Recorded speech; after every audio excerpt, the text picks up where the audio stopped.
Hello everyone, this is Neha. Welcome back on my YouTube channel Aim High Tutorials English. Friends, today I am going to discuss the fifth chapter from English NCERT Standard 10th book, The First Flight. The name of the chapter is The 100 Dresses 1. This story contains two parts. So the first part will be discussed in this session and the second part will be discussed in the next session. Let's start. The author of this story is Eleanor Estes. She was an American children's author and a librarian too. She was born on 9th of May in 1906 in US and she died on 15th of July in 1988 in US. Let's start the story. The Polish American community in the United States. United States में Polish American समुदाय का होना. The first Polish immigrants arrived in America in 1608, but the largest wave of Polish immigration occurred in the early 20th century when more than 1 million Poles migrated to the United States. पहला जो polish immigrants मतलब पहले polish जो Poland के नागरिक थे उनका immigration America में 1608 में देखने को मिला, जो कि अपने आप में उस दौरान का 20वीं शताब्दी की शुरुआत का सबसे बड़ा स्थानांतरण था अपने आप में, जब लाखों की संख्या में पोलैंड के निवासी जो थे वो यूनाइटेड स्टेट्स में आ गए थे. यहाँ पॉलिश का मतलब है पोलैंड के रहने वाले लोग. Poland is a country. The Polish state did not exist at the time, and the immigrants were identified according to their country of origin rather than to ethnicity. उस समय पॉलिश स्टेट का कोई अस्तित्व नहीं था, जिसकी वजह से वहाँ से स्थानांतरित जो लोग आए हुए थे उनकी पहचान उनकी इथनिसिटी उनके ट्रेडिशन के आधार पर नहीं, बल्कि उनके जिस देश में उनका जन्म हुआ था उनके जन्म के आधार पर हुई. They were identified as Russian Poles, German Poles and Austrian Poles. उनकी पहचान रशियन पोल्स, जर्मन पोल्स और ऑस्ट्रियन के रूप में हुई. One of the most notable polish American communities is in Chicago and it's suburbs. सबसे बड़ा जो जाना जाने वाला पॉलिश अमेरिकन समुदाय का जो रहने की जगह है वो शिकागो और उसके आसपास के क्षेत्र में है. So Chicago is sometimes called the second largest Polish city in the world, next only to Warsaw, the capital of Poland. इसीलिए शिकागो को कभी कभी दुनिया के सबसे बड़े पॉलिश शहर के नाम से जाना जाता है, जो कि पोलैंड के अपने खुद के कैपिटल वार्सा के बाद दूसरे नंबर पे आता है. Polish Americans were sometimes discriminated against in the United States as were the Irish, Italians and Jews. Polish Americans को अक्सर यूनाइटेड स्टेट्स में भेदभाव का सामना करना पड़ता था, जिस प्रकार से आयरिश आयरलैंड के लोगों को, इटालियन इटली के लोगों को और जूज एक कम्युनिटी होती है, तो इस कम्युनिटी के लोगों को जिस तरह से डिस्क्रिमिनेशन का सामना करना पड़ता था, उसी तरह से पोलैंड से आए हुए जो इमिग्रेंट्स थे अमेरिका में उन्हें भी भेदभाव का सामना करना पड़ता था. According to the United States 2000 census, 6,67,414 Americans of age 5 years and older reported Polish as the language spoken at home, which is about 1.4% of the people who speak language other than English or 0.25% of the US population. United states का जो 2000 का जनसंख्या सर्वेक्षण था उसके अनुसार जो जनगणना उन्होंने 2000 में की थी सन 2000 में, उसके अनुसार 6,67,414 जो अमेरिकन होते हैं जो कि 5 साल की उम्र या उससे ऊपर की उम्र के हैं, वो पॉलिश मतलब उनके घरों में वो पोलैंड की भाषा पॉलिश लैंग्वेज को बोलते हैं, जो कि इंग्लिश बोलने वाले जो लोग हैं उनके 1.4% को बनाता है. या फिर अगर हम यूएस के पॉपुलेशन को कहें तो यूएस के पॉपुलेशन के 0.25% को ये अलग ही एक कम्युनिटी है जो कि इसको फॉर्म करती है. Today Monday, Wanda Petronsky was not in her seat, but nobody, not even Peggy and Madeline, the girls who started at all the fun, noticed her absence. आज सोमवार का दिन था. वेंडा पेट्रॉन्स्की अपनी सीट पर नहीं थी, लेकिन किसी ने भी इस बात को नोटिस नहीं किया, यहाँ तक कि पेगी और मेडलिन ने भी नहीं, जो कि हमेशा उसका मजाक उड़ाया करती थी. Usually Wanda sat in the seat next to the last seat in the last row in room 13. अक्सर वैंडा जो थी वो रूम नंबर 13 के लास्ट सीट पे बैठा करती थी. She sat in the corner of the room where the rough boys who did not make good marks sat, the corner of the room where there was most scuffling of feet, most roars of laughter when anything funny was said, and most mud and dirt on the floor. ये वो जगह थी, ये कमरे का वो कोना था जहाँ वैसे लड़के बैठते थे जिनके अच्छे मार्क्स नहीं आते थे, जहाँ पे सभी बच्चे आपस में पैरों को टकराते थे, उनसे आवाज़ निकालते थे। इसके अलावा सबसे ज़्यादा हंसने की और शोर की आवाज़ भी यहीं से आती थी जब कुछ भी फनी होता था। और इस जगह पे ही, इस कोने में ही सबसे ज़्यादा फ्लोर पे गंदगी देखने को मिलती थी। Wanda did not sit there because she was rough and noisy. Wanda वहाँ इसलिए नहीं बैठती थी क्योंकि वो रफ थी, बुरे तरीके से रहती थी या वो शोर मचाती थी। On the contrary, she was very quiet and rarely said anything at all. बल्कि इसके ठीक उलट वो काफ़ी शांत थी और शायद ही कभी उसने किसी से बात की होगी। And nobody had ever heard her laugh out loud, और किसी ने उसे कभी जोर से हंसते हुए सुना भी नहीं था। Sometimes she twisted her mouth into a crooked sort of smile, but that was all. कभी कभी वो मुस्कुराती थी, लेकिन बस इतना ही। Nobody knew exactly why Vanda sat in that seat, unless it was because she came all the way from Boggins Heights and her feet were usually caked with dry mud. किसी को ये नहीं पता था कि वैंडा उस seat पे बैठती क्यों थी। हाँ, लेकिन क्योंकि वो बॉगिन्स हाइट से होकर के आती थी, जहाँ से आते वक्त उसके पैरों पे काफ़ी धूल चढ़ जाती थी। But no one really thought much about Wanda Petronsky once she sat in the corner of the room. लेकिन जब वैंडा एक बार जाके अपनी उस सीट पे, कॉर्नर वाली सीट पे बैठ जाती थी, तो कोई उसके बारे में ज़्यादा सोचता नहीं था। The time when they thought about Wanda was outside of school hours, at noon time, when they were coming back to school, or in the morning early before school began, where groups of 2 or 3 or even more would be talking and laughing on their way to the schoolyard. Wanda की तरफ ध्यान सबका तभी जाता था, या तो दोपहर के समय में या फिर सुबह स्कूल आने के पहले, जब सभी लोग 2-3 के ग्रुप में या कभी कभी उससे ज़्यादा की भी ग्रुप बना के स्कूल में आते थे, स्कूल के यार्ड में एक दूसरे से बातें करते थे और हंसते थे। Then sometimes they waited for Wanda to have fun with her. कभी कभी ये जो ग्रुप होता था बच्चों का, ये वांडा का इंतज़ार करता था ताकि वो उसके आने पे वो उसका मजाक उड़ा सके। The next day, Tuesday, Wanda was not in school either. अगले दिन मंगलवार था और वैंडा उस दिन भी स्कूल नहीं आई थी। And nobody notice her absence again. और आज भी किसी ने उसकी अनुपस्थिति के बारे में ध्यान नहीं दिया। But on Wednesday, Peggy and Maddie, who sat down front with other children who got good marks and who didn't track in a whole lot of mud, did notice that Wanda wasn't there. लेकिन अगले दिन बुधवार था। उस दिन Peggy और Maddie, जो कि फ्रंट सीट में उन बच्चों के साथ बैठे थे जिनके अच्छे मार्क्स आते थे और जिनके पैरों में कीचड़ या धूल नहीं लगी होती थी, उन्होंने ये ध्यान दिया कि वैंडा क्लास में नहीं है। Peggy was the most popular girl in school. Peggy उस स्कूल की सबसे ज़्यादा लोकप्रिय लड़की थी। She was pretty, she had many pretty clothes and her hair was curly. वो दिखने में अच्छी थी, उसके पास काफ़ी अच्छे कपड़े थे और उसके बाल घुंघराले थे। Maddy was her closest friend. Maddy उसकी सबसे अच्छी दोस्त थी। The reason Peggy and Maddy notice Wanda's absence was because Wanda had made them late to school.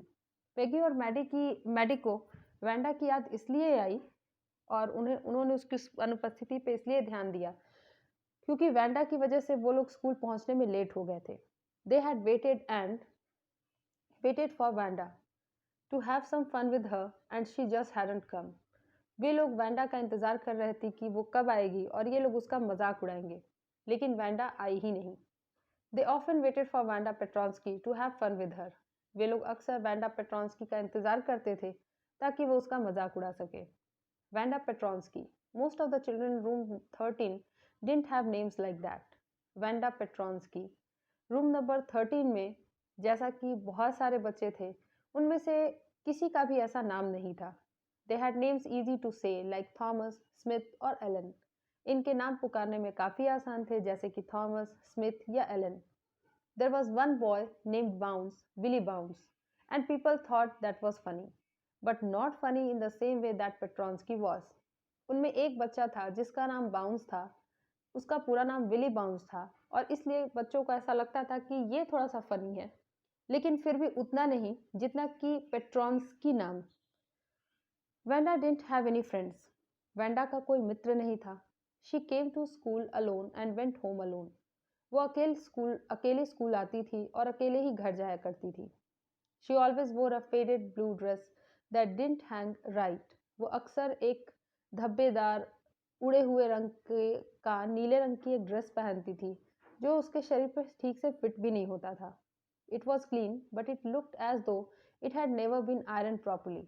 कपड़ा उसका साफ तो रहता था ये, लेकिन ऐसा लगता था जैसे कभी उसे प्रेस ही नहीं किया गया हो।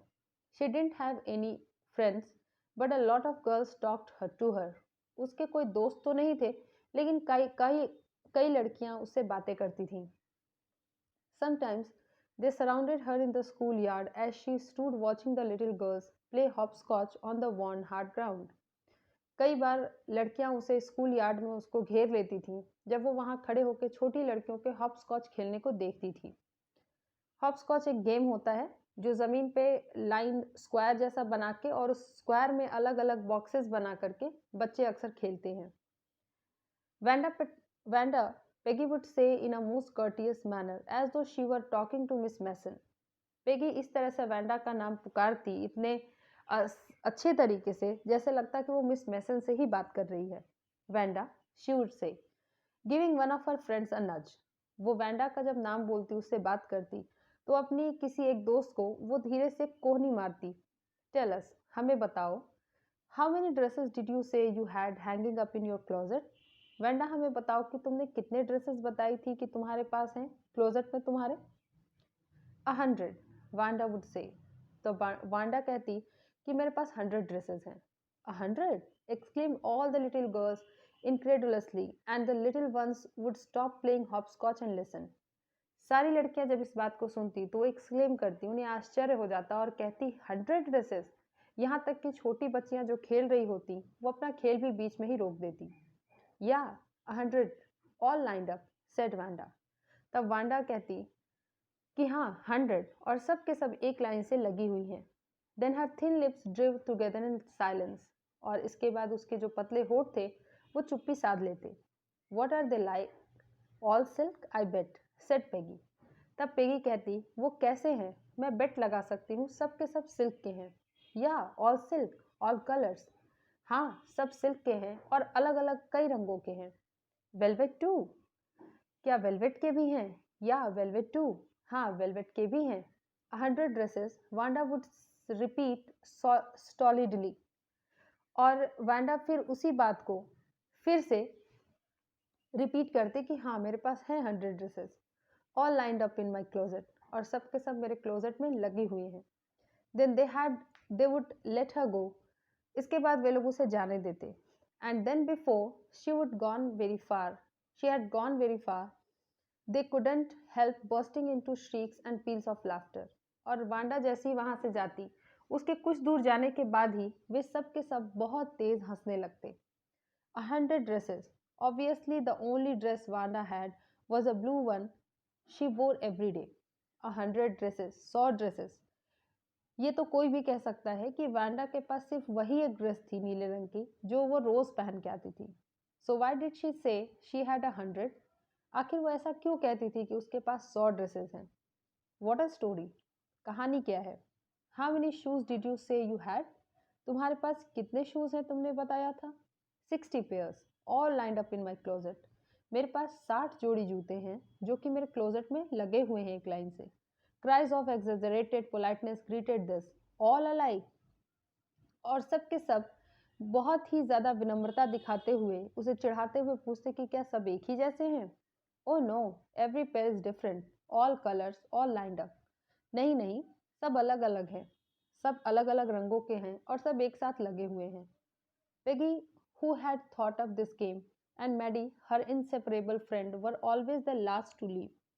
पेगी जिसने इस गेम के बारे में सोचा था और मैडी जो कि उसकी अभिन्न मित्र थी, तो पेगी ने ही इस गेम के बारे में सबसे पहले सोचा था। और ये दोनों हमेशा वैंडा को जब चिढ़ाते थे, उससे उसके साथ मजाक किया करते थे, तो यही दोनों सबसे लास्ट में उसे छोड़ के जाते थे। Finally Wanda would move up the street, her eyes dull and her mouth closed, hitching her left shoulder every now and then in the funny way she had, finishing the walk to school alone. इसके बाद अंत में Wanda जो थी वो उस street में चली जाती, उसकी आंखें झुकी होती, डल दिखती, मुंह बंद होता और अपने लेफ्ट शोल्डर को उचकाते हुए, जैसा कि वो हमेशा एक मजाकिया तरीके से करती थी, वैसे करते हुए वो स्कूल छोड़ के निकल जाती। सॉरी, स्कूल की तरफ अकेले निकल जाती। Peggy was not really cruel. Peggy असल में निर्दयी नहीं थी। She protected small children from bullies and she cried for hours if she saw an animal mistreated. वो घंटों तक रोती जब वो किसी भी जानवर को परेशान हो करते हुए किसी को देख लेती या उसके साथ बुरा बर्ताव करते हुए देख लेती। वो स्कूल में छोटे बच्चों को भी जो कोई परेशान करता था तो उससे बचाती थी। If anybody had said to her, don't you think that is a cruel way to treat Wanda? अगर कोई इसे ये कहता कि तुम्हें नहीं लगता कि वांडा को जिस तरह से तुम ट्रीट करती हो वो निर्दयी व्यवहार है, she would have been very surprised. तो उसे बहुत आश्चर्य होता। क्रूअल? निर्दयी? Why did the girl say she had 100 dresses? आखिर वो लड़की ऐसा क्यों कहती है कि उसके पास 100 ड्रेसेस हैं? Anybody could tell that that was a lie. कोई भी ये बता सकता था कि वो जो कह रही है वो झूठ है। Why did she want to lie? वो झूठ बोलना ही क्यों चाहती है? And she wasn't just an ordinary person, else why did she have a name like that? वो बाकी सामान्य लोगों की तरह नहीं है क्योंकि उसके पास वो उसका नाम ही ऐसा क्यों है? Anyway, they never made her cry. जो भी हो, उन्होंने आखिर कभी उसे रुलाया तो नहीं था।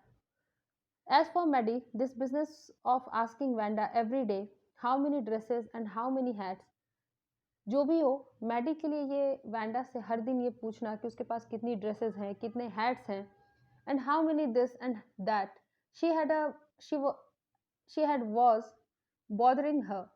उसे ऐसा लगता था कि ये उसे परेशान करना ही है। Maddy was poor herself. मैडी खुद भी गरीब थी। She usually wore somebody's handmade down clothes. वो अक्सर दूसरों के ही कपड़े पहनती थी। Thank goodness she didn't live up on Boggins height और हैव अ फनी नेम। वो भगवान का इसके लिए शुक्रिया अदा करती कि उसके साथ एक चीज़ अच्छी है कि वो बॉगिन्स हाइट्स में नहीं रहती और ना ही उसका ऐसा कोई फनी नाम है। Sometimes when Peggy was asking Vanda those questions in that mocking polite voice, Maddie felt embarrassed and studied the marbles in the palm of her hand, rolling them around and saying nothing herself. कभी कभी जब पैगी इस तरह से Wanda से पूछती रहती और उसे परेशान करती रहती तो मैडी को बहुत बुरा लगता था। उसे शर्मिंदगी महसूस होती थी और वो अपने हाथों में लिए हुए मार्बल्स को रोल करके बार बार उन पे ध्यान देती थी, बल्कि कुछ बोलती नहीं थी। Not that she felt sorry for Wanda exactly. शायद वांडा के लिए उसे सच में बुरा नहीं लगता था। She would never have paid any attention to Wanda if Peggy hadn't invented the dresses game. उसका तो वांडा पे कभी ध्यान भी नहीं जाता अगर पेगी ने ये गेम इन्वेंट ही नहीं किया होता। But suppose Peggy and all the others started in on her next. लेकिन उसने सोचा कि अगर पेगी और इसके अलावा दूसरे बच्चे भी जो हैं वो उसके साथ ऐसा करना शुरू कर दे तो she would never have paid sorry, she wasn't as poor as Wanda perhaps, but she was poor. वो वैंडा की जितनी गरीब तो नहीं थी, लेकिन गरीब थी। of course she would have more sense than to say she had 100 dresses. हाँ, लेकिन वो इतना ज़रूर सोचेगी कि वो 100 ड्रेसेस के बारे में तो नहीं बोलेगी। Still she would not like for them to begin on her. और यहाँ तक कि उसे ये पसंद भी नहीं होगा कि उसके साथ कोई ये सब शुरू करे। She wished Peggy would stop teasing Vanda Petronsky. उसकी मन ही मन ये इच्छा थी कि पेगी एक दिन वैंडा से ये पूछने का, उसका मजाक उड़ाने का जो सिलसिला है उसे बंद कर देगी। Today, even though they had been late to school, Maddie was glad she had not had to make fun of Vanda. आज उन्हें स्कूल पहुंचने में देर तो हो गई थी, लेकिन मैडी इस बात से खुश थी कि उसे वैंडा से वो प्रश्न नहीं पूछने पड़े, उसका मजाक नहीं उड़ाना पड़ा। She worked her arithmetic problems absent-mindedly. बिना ध्यान दिए उसने अपने अर्थमेटिक के प्रॉब्लम्स को सॉल्व किया। 8 times 8, let's see. She wished she had the nerve to write Peggy a note because she knew she never would have the courage to speak right out to Peggy to say. उसने सोचा कि वो Peggy को एक note ही क्यों न लिखे, क्योंकि उसके पास इतना साहस नहीं था कि वो पेगी से सीधे तरीके से बात कर ले और कहे, hey Peg, let's stop asking Wanda how many dresses she has. चलो पेग, हम अब वैंडा से ये पूछना बंद कर दें कि उसके पास कितनी ड्रेसेस हैं। When she finished her arithmetic, she did start a note to Peggy. जब उसने अपना अर्थमेटिक का काम खत्म कर लिया तो उसने पेगी के लिए एक नोट लिखा। Suddenly she paused and shuddered. एकाएक वो रुक गई। She pictured herself in school yard, a new target for Peggy and the girls. उसे एकाएक उसने ऐसी कल्पना करना शुरू कर दिया कि स्कूल यार्ड में वो खड़ी है और पेगी और दूसरी लड़कियों को चढ़ाने के लिए अब वो एक नई टारगेट हो गई है। Peggy might ask her where she got the dress that she had on, and Maddie would have to say it was one of Peggy's old ones that Maddie's mother had tried to disguise. उसे ये उसने अपनी कल्पना में ही सोचा कि Peggy उससे पूछेगी कि ये ड्रेस उसने कहाँ से ली है जो उसने पहन रखा है। तब मैडी को अंत में ये बताना ही पड़ेगा कि ये पेगी के ही पुराने कपड़ों में से एक है जिसे कि उसकी माँ ने थोड़ा बहुत जिसमें बदलाव कर दिया है। With new trimming so no one in room 13 would recognise it. कि उसकी माँ ने इस पेगी के ही उस पुराने कपड़े में थोड़ा बहुत बदलाव कर दिया है ताकि रूम नंबर 13 में कोई भी उसके इस ड्रेस को पहचान ना सके। If only Peggy would decide of her own accord to stop having fun with Wanda. उसे सोचा कि अगर पेगी खुद ही ये निर्णय ले कि वो वैंडा का मजाक उड़ाना बंद कर देगी। Oh well, Maddie ran her hand through her short blonde hair as though to push the uncomfortable thoughts away. Maddie ने अपने बालों से अपने हाथ को फेरा जैसे कि वो अपने इन असहज विचारों को हटाना चाहती हो। What difference did it make? इससे क्या अंतर पड़ेगा? Slowly Maddie tore into bits the note she had started. तुरंत मैडी ने धीरे से उस पेज को फाड़ दिया जो उसने लिखना शुरू किया था। She was Peggy's best friend and Peggy was best liked girl in the whole room. वो पेगी की सबसे अच्छी दोस्त थी और पेगी उस रूम में सबसे ज्यादा पसंद की जाने वाली लड़की थी। Peggy could not possibly do anything that was really wrong, she thought. उसने सोचा कि पेगी ऐसा कुछ भी नहीं करेगी जो बहुत ज्यादा गलत होगा। As for Wanda, she was just some girl who lived up on Boggins Heights and stood alone in the schoolyard. अगर वांडा के बारे में फिर उसने सोचा कि वांडा के बारे में अगर कहूँ तो वांडा उन लड़कियों में से एक थी जो उसमें बहुत कम लड़कियां थी। उनमें से एक वांडा थी जो कि बॉगिन्स हाइट्स में रहती थी और स्कूल यार्ड में वही वो अकेली रहती थी। She scarcely ever said anything to anybody. वो बहुत मुश्किल से ही कभी किसी से कोई बात करती। The only time she talked was in the school yard about her 100 dresses. वो पूरे समय में सिर्फ एक बार बात करती थी और वो उसके 100 ड्रेसेस के बारे में ही होती। Maddie remembered her telling about one of her dresses pale blue with colour trimmings. Maddie को उसके एक बताए हुए ड्रेस के बारे में याद आया। And she remembered another that was brilliant jungle green with a red sash. और तब उसे याद आया कि कैसे वैंडा ने उसे अपने एक हरे रंग के ड्रेस के बारे में बताया था जिसपे रेड कलर का एक सैश लगा हुआ था। You would look like a Christmas tree in that. तुम तो उसमें बिल्कुल क्रिसमस ट्री की तरह लगोगी। The girls had said in pretended admiration. और लड़कियों ने ऐसे जताया कि वो वैंडा की तारीफ कर रही हैं लेकिन असल में वो उसे क्रिटिसाइज कर रही थी, मजाक उड़ा रही थी। Thinking about Wanda and her 100 dresses all lined up in the closet, Maddie began to wonder who was going to win the drawing and colouring contest. अपने वांडा के द्वारा बताए गए अपने 100 ड्रेसेस के बारे में जो कि उसके क्लोजेट में वो कहती थी लगे थे, मैडी ने ये सोचना शुरू कर दिया कि ये जो ड्रेस ड्राइंग का जो कॉन्टेस्ट था आखिर उसे कौन जीतने वाला है। For girls, this contest consisted of designing dresses and for boys of designing motorboats. ये जो ड्राइंग कंपटीशन था वो लड़कियों के लिए ड्रेसेस बनाने का था और लड़कों को मोटर बोट्स के डिज़ाइन बनाने थे। Probably Peggy would win the girls medal. शायद लड़कियों में पेगी को ही मेडल मिलेगा। Peggy drew better than anyone else in the room.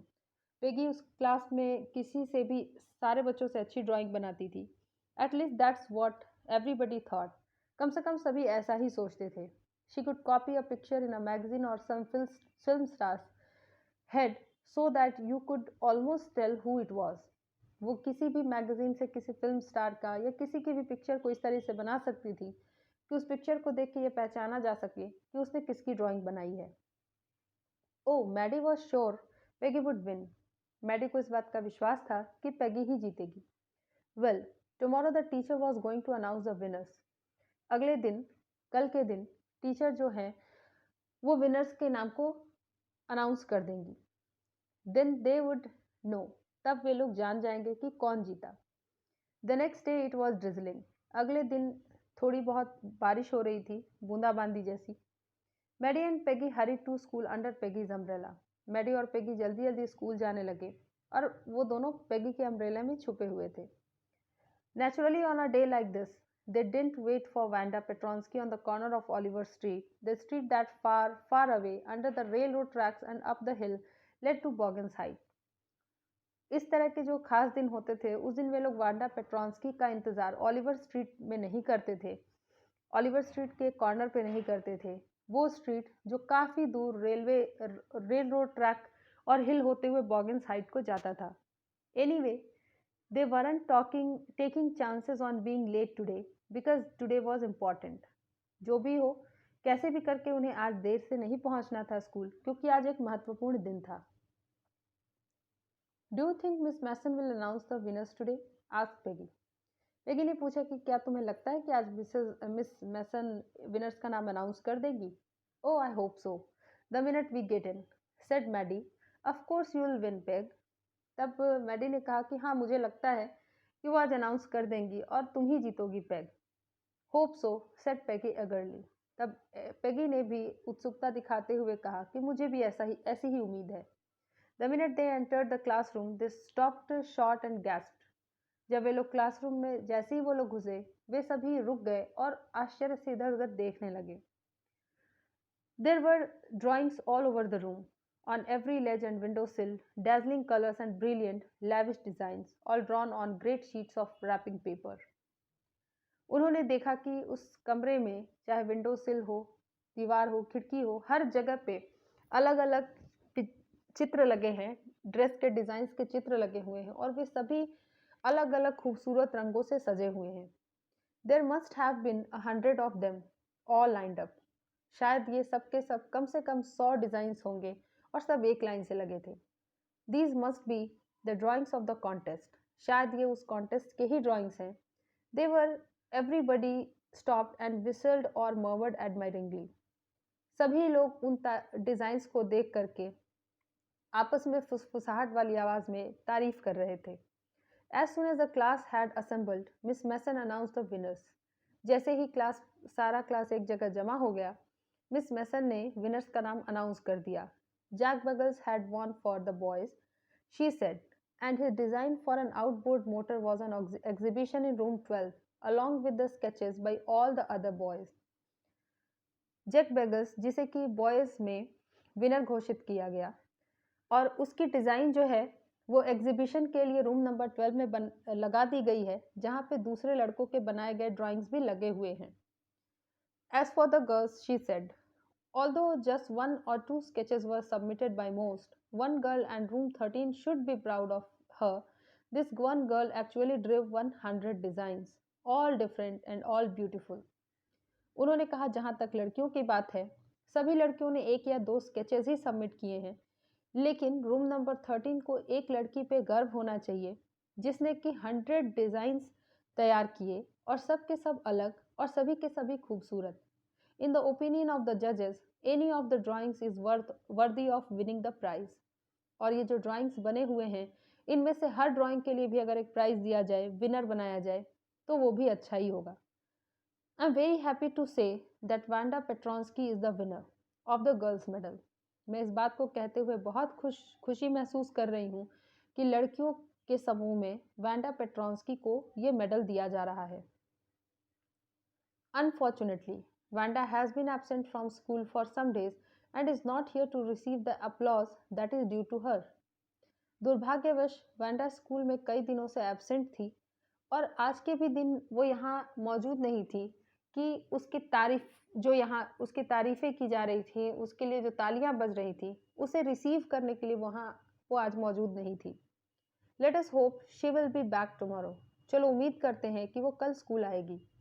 Now class, you may file around the room quietly and look at her exquisite drawings. फिर class के सारे बच्चों को मिस मैसन कहती हैं कि आप सभी क्लास में रूम में इधर उधर जा सकते हो और एक एक ड्राइंग को जो वांडा ने बनाए हैं उसे देख सकते हो। The children burst into applause and even the boys were glad to have a chance to stamp on the floor put their fingers in their mouths and whistle, though they were not interested in dresses.